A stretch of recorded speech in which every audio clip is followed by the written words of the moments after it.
With Fabpilot, I have a lot of insights on every part going through the production, so that gives me a lot of traceability. With this information, I know every part on which printer it has been made and by which operator. And all these data help me making decisions.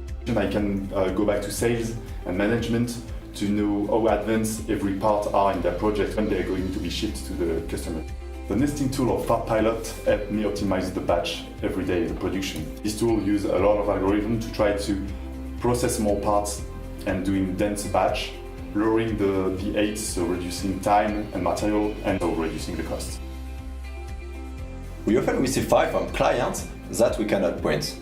Fabpilot allows us to fix them. The file is automatically repaired once uploaded to the cloud-based platform. The software has different tools to detect file issues, such as file repair and analysis. Thanks to this tool, we don't have to reject the files and we can accept more orders. Fabpilot helps us to save our clients time. We can do quotation automatically in a few minutes instead of hours. It allows sales team members to share customer files in the same platform. It's easier for us to communicate and collaborate. We can see the same information and discuss file issue in the one centralized window. Fabpilot helps us to build trust with our clients.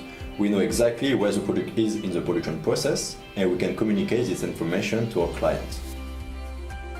Fabpilot is a very good tool for us to understand the data, the real metrics of our activity.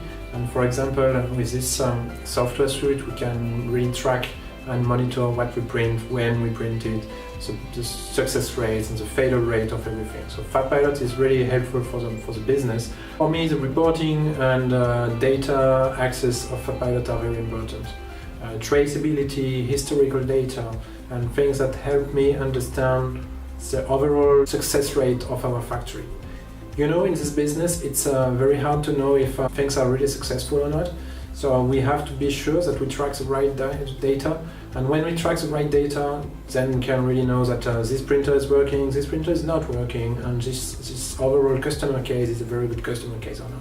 We have been developing Fabpilot for our own usage for 9 years now. It has been a long journey, it has been a lot of effort, a lot of work, but in the end, what we have today and what we propose to the other customers today, a complete centralized solution to manage the data that are across 3D printing across this company.